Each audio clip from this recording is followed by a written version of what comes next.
Olá, bem-vindos ao Criarte. Hoje é dia de atualização e hoje vamos para Bordeaux. Vamos falar do Grande Teatro. Bem-vindos. Olá, bem-vindos ao Criarte. O meu nome é Sara. Hoje é dia de atualização no nosso canal e vamos continuar as análises dos monumentos neoclássicos em França. E hoje vamos sair de Paris. Vamos para uma das cidades francesas que eu mais gosto. Sou perdidamente apaixonada por esta cidade. E se não estiveram já lá, aconselho-vos a irem. Hoje vamos para Bordeaux. Vamos conhecer o Grande Teatro de Bordeaux, um projeto de Victor Louis, de 1773, terminado em 1780. Este é um dos mais belos edifícios neoclássicos da França. E hoje vamos sair um bocadinho de Paris. Porquê? Porque Paris não é a França. A França é muito mais do que Paris. E o estilo neoclássico é um bom exemplo de que é um estilo que se adapta a muito mais que igrejas e que palácios. E também para fugir um bocadinho às igrejas. Vamos ser honestos que nós analisamos igrejas, igrejas, igrejas. Hoje vamos analisar um edifício que eu acho lindo, um dos meus edifícios preferidos da cidade de Bordeaux e que é realmente uma pérola do neoclassicismo francês. O Grande Théâtre de Bordeaux, ou, em bom português, o Grande Teatro de Bordeaux. Foi mandado construir em 1773 pelo Louis Armand de Plessis, mais conhecido como Duque Marechal de Richelieu. Este Duque Marechal Richelieu ficou muito conhecido na história de França porque no início da Revolução Francesa ele ouviu o povo dizer que ia para Versalhes matar ou prender o rei e a rainha e ele era muito ligado à Maria Antoinette, à rainha, e decidiu ir sozinho impedir que isso acontecesse. Ele foi ali a corta-mato, no meio da floresta, chegou ao castelo, é toda uma grande história, e avisou a rainha para se esconder porque o povo ia entrar em Versalhes. E ela foi assim por aquelas portas secretas, escondeu-se e provavelmente ele ali salvou-lhe a vida. Se vocês querem ouvir a história de Versalhes, eu tenho aqui um vídeo que vou deixar no link aqui, ou aqui, não sei onde é que ele aparece, mas vou deixar aqui o link para vocês ouvirem então toda a história do Castelo de Versalhes. Mas hoje vamos falar do Marechal, do Duque Marechal Richelieu. Ele, depois de salvar a rainha, teve que fugir de França devido à Revolução Francesa, não é? Ele era um aristocrata, e ela pediu para ele ir para a corte austríaca. E foi lá que ele ficou e foi muito bem recebido durante todo o período de Revolução. Mais tarde ele decidiu voltar para Paris em 1814 e acabou por ser um grande apoio para a restauração da monarquia em França. E foi ele que decidiu construir na cidade de Bordeaux uma grande casa de ópera, um teatro, para receber os artistas mais famosos de Paris. Nesta altura, ele era o governador da cidade e queria descentralizar a arte, queria trazer para Bordeaux, para a sua cidade, onde ele agora estava, então todos os grandes artistas. E decide fazer então uma encomenda de uma obra neoclássica. O projeto foi entregue a este senhor, que é o Victor Louis, em 1773. Victor Louis era um bem-sucedido arquiteto neoclássico francês que estudou em Roma. Ele nunca foi o arquiteto preferido do rei e da aristocracia, exatamente por ter estudado em Roma. Ele chegou a ganhar alguns prémios em Roma, mas como não tinha estudado em França, ele era sempre preterido. De facto, este foi assim o seu grande primeiro trabalho em França, era a sua grande oportunidade. E por isso mesmo o Sr. Victor Louis decidiu fazer do Grande Teatro a sua obra-prima, o mais belo teatro que alguém já vira. E para isso ele tinha algumas exigências. O seu projeto tinha que ter harmonia, refinamento, sobriedade, serenidade, força, pureza, elegância e nobilidade. Um resumo de tudo aquilo que o neoclassicismo é. Para além de esteticamente ser neoclássico, Victor também queria que o seu teatro tivesse uma acústica perfeita. Por isso, ele revestiu todo o interior do teatro com uma estrutura de madeira de maneira a melhorar a acústica. E ela é realmente muito boa até aos dias de hoje. Vamos agora olhar com detalhe para este edifício. Esta é a fachada. A fachada do Grande Teatro de Bordeus é rodeada por uma colunata de 12 colunas. São 12 colunas coríntias e no topo de cada coluna temos uma escultura. Estas esculturas foram encomendadas a um grande escultor e representam 3 deusas e as ninfas da cultura clássica. Vamos vê-las todas. Da esquerda para a direita, Euterpe, que representa a musa da música. Depois temos Urânia, a musa da astronomia. Vênus, a deusa do amor. Temos aqui a representação de Calíope, que é a musa da eloquência e da poesia épica. Depois temos Terpsicore, a musa da dança. Temos aqui também Melpomene, a música das tragédias. E temos a Thália, a musa das comédias. Temos também Políhmnia, a musa da retórica. E temos Juno, que é a deusa da fertilidade. Temos ainda Minerva, a deusa da guerra, e Erato, a musa da poesia lírica. E, por fim, Clio, a musa da história. Quem criou todo este conjunto escultórico foi Pierre Borouer. E 4 destas figuras não são só um projeto de Borouer, são feitas pelas suas mãos. Ele esculpiu a Thália, a Melpomene, a Políhmnia e também a Terpsicore. As restantes obras são um projeto dele, mas foram esculpidas por um dos seus assistentes, o Van der Dix. Ele usou o molde feito pelo escultor em barro para então produzir as obras. Na altura da inauguração do Grande Teatro, as 4 esculturas de Borouer não estavam prontas, mas foram colocadas no seu lugar 2 anos mais tarde. Depois de estarem colocadas lá em cima da sua coluna, estas esculturas maravilhosas ficaram à chuva, ao vento, ao cocó dos pompos, que é altamente ácido, é uma nojice. Enfim, e o que é que acontece? São peças de arte que se vão desgastando, vão sofrendo os efeitos do tempo, então tiveram que ser restauradas. O restauro foi feito em 1870 e este reforçou não só a escultura, mas também toda a estrutura da fachada. Em 1950, 8 destas esculturas foram substituídas e as cópias são exatamente como as originais e foram executadas pelos professores da Academia das Belas Artes de Bordeus. Eu vou deixar o nome, aliás, eu vou deixar o link para a informação da Academia das Belas Artes de Bordeus e lá tem o nome dos escultores que fizeram as cópias. São muitos nomes, todos em francês, eu sou ótima a línguas, portanto é melhor eu não dizer grandes asneiras. Em 1848 decidiu-se construir degraus em volta do edifício, desta forma colocando-o numa espécie de pedestral. Isto vai claramente contra aquilo que o Victor Louis tinha decidido, porque o que ele queria era que este edifício da ópera, que este edifício do teatro, fosse parte da vida do dia-a-dia das pessoas comuns que passavam em Bordeus, ali na Praça da Comédia. Ele queria que as pessoas interagissem com o edifício. No entanto, a Praça da Comédia, onde este edifício está localizado, ao longo do tempo foi desgastando e foi abatendo. Então havia um grande desnível entre o edifício e a praça e assim foram colocados os degraus. Eu até acho que está bonito. O maciço desta construção é atenuado pelas galerias laterais e pelo pórtico de colunas. Ao todo, o edifício mede 88 metros de comprimento e é feito de pedra de Saint-Macar. A galeria da fachada principal é constituída por uma abóbada plana em caixotões. Os 2 caixotes das extremidades possuem pedras cortadas na diagonal e tirantes de metal. Assim, Victor Louis colocou 2 molduras de ferro nas 2 caixas de canto, que não são visíveis e ligam as colunas e a arquitrave à parede da fachada. Este inovador dispositivo permite que as forças sejam transferidas para as paredes laterais, evitando o uso de um pilar.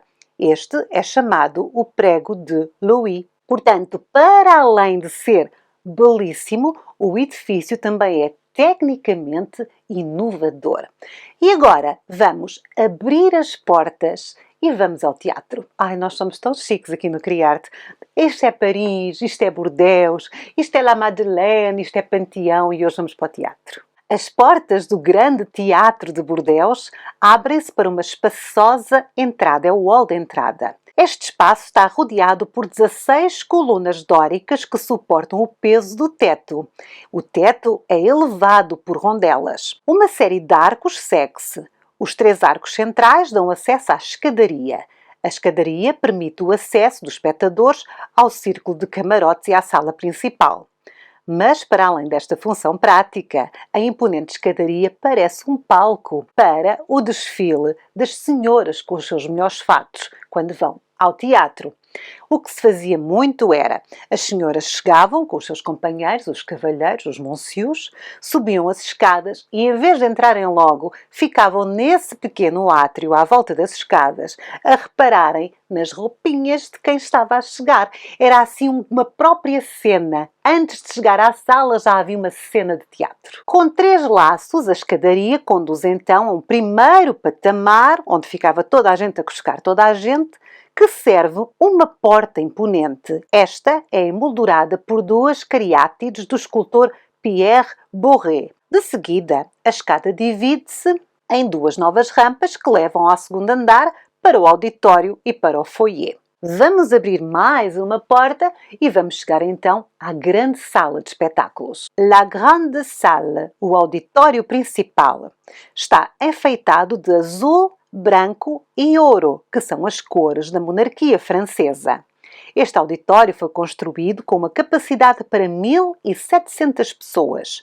Hoje a capacidade é mais reduzida, é apenas de 1.114, devido ao facto de originalmente a sala ter uma estrutura de apoio de madeira que continha 6 filas de bancos. E o espaço que fica entre a plataforma e a orquestra, na altura que o teatro abriu, eram vendidos bilhetes para esse local para pessoas que viam todo o espetáculo de pé. E agora vamos olhar para cima. Vamos olhar para o teto. E o teto foi pintado por Jean-Baptiste Claude Robin. O trabalho iniciou-se em 1777 e o tema da obra é Apolo e as Musas aprovam a inauguração de um templo construído pela cidade de Bordeaux. A obra é uma tripla homenagem alegórica e realista às artes, aos artesãos que construíram o Grande Teatro e também à própria cidade de Bordeaux. Temos até a representação de um canto do teatro, canto sudoeste, com os pedreiros a trabalharem. E temos também a representação da cidade de Bordeaux, que aqui é uma alegoria de uma figura feminina. Aqui Bordeaux está a ser protegida por Atenas e Hermes, tendo aos seus pés as riquezas da cidade, que eram 3. O comércio marítimo, que ainda hoje continua, o vinho, que ainda hoje continua, vai de vento em popa, o vinho de Bordeaux é ótimo, e também os escravos, graças a Deus, já não existem. Em 1798, o fumo da iluminação, que era feita com velas, escondeu a maior parte da pintura. A pintura estava toda escura e teve que ser substituída. Em 1917, Maurice Rogagneux executou uma reprodução fiel ao original, que é que se pode admirar hoje em dia no teto desta belíssima sala. Falámos que as velas faziam aquele fumo escuro que acabou por escurecer todo o teto. Então agora vou-vos falar da iluminação, porque aqui o nosso arquiteto Victor Louis ele também aqui fez uma coisa nova, uma coisa diferente. O que o arquiteto Victor Louis queria oferecer aos espectadores era um alto grau de conforto. e ele desenhou a iluminação do espaço de forma a evitar inconveniências. E que inconveniências eram estas? Imaginem, nas grandes salas de teatro e de ópera as pessoas sentavam-se e tinham um enorme candelabro por cima com as velas a iluminar. O que é que acontecia com as velas? Começava a escorrer cera e onde é que a cera ia parar? Em cima da cabeça das pessoas e dos vestidos das senhoras e coitado de quem não tivesse muito cabelo. Então, farto desse tipo de situação, o Victor Louis decidiu então inovar. Ele colocou centenas de velas ao redor da cornija da cúpula, com girandolas, ou seja, castiçais ramificados. Estes castiçais também foram colocados em redor da sala, afixados nas colunas. Assim, a cera não caía para cima de ninguém. Estava lá em cima na cúpula, ia caindo pelas paredes. E estava nas colunas e caindo pelas colunas. Isto tornou a sala muito mais segura. E também lhe deu, assim, uma iluminação especial, porque eram centenas de velas acesas e sempre que havia alguma corrente de ar, a luz mudava. As pessoas diziam que só a luz desta grande sala, deste auditório, era um espetáculo. Com o passar do tempo, as técnicas de iluminação foram sofisticando e as velas foram substituídas por lamparinas a óleo de baleia, em 1793. Depois, em 1805, este óleo foi substituído por lamparinas a óleo ou azeite. Em 1853 foi introduzida a iluminação a gás e depois, no final do século XIX, foi instalada a iluminação elétrica. Os candeeiros que vocês estão a ver são lindíssimos, ainda hoje lá estão. Foram introduzidos em 1917, com uma inspiração já na Arte Nouveau, e é feita de cristais rosas. O candeeiro central tem 400 lâmpadas de cristais da Boêmia e pesa 1,5 toneladas. É lindo, lindo, lindo, lindo, lindo. E a iluminação continua a ser muito suave, a tentar imitar a luz de velas. Eles tentaram não mexer muito. Mas quando eu digo que tentaram não mexer muito, não é bem assim. Porque ao longo da história, vocês sabem que o neoclassicismo é a estética de uma época de revoluções. Portanto, uma época de revolução e de pós-revolução. Então aconteciam muitas coisas e este grande teatro não passou assim livre e solto por meio de toda a confusão. Foram várias as intervenções ao longo da história. Em 1870, uma escultura representando o arquiteto Victor Louis, do escultor Amédée Jomdeau, foi ali colocada. Fica no vestíbulo. Em 1833, e isto é engraçado, em 1833, a Câmara Municipal de Bordeaux decidiu demolir o grande auditório. Queria transformar aquilo num espaço mais utilizável, as pessoas não gostavam muito de teatro, já estava fora de moda, então vamos derrubar esta sala e fazer aqui uma sala de conferências.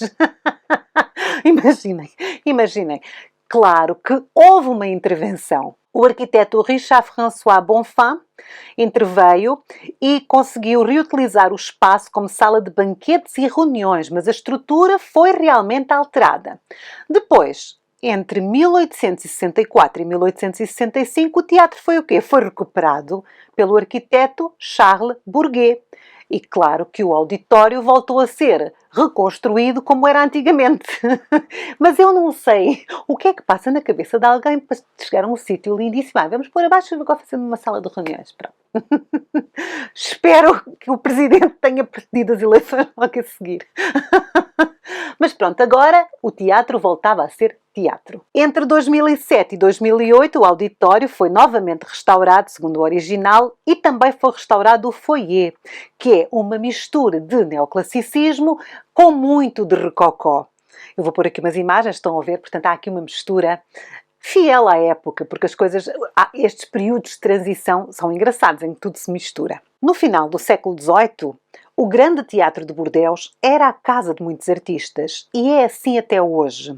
Hoje, com a direção de Marc Minkowski, fica aqui a casa-mãe da Ópera de Bordeaux, a casa dos 120 músicos da Orquestra Nacional de Bordeaux-Aquitânia, a casa de 40 dançarinos do Ballet de Bordeaux, a casa de 40 cantores do Cor da Ópera de Bordeaux. Isto, claro, sem contar com os pintores, com os escultores, com os estilistas que preparam o programa e com todas as outras peças importantíssimas de backstage que ajudam a fazer um espetáculo.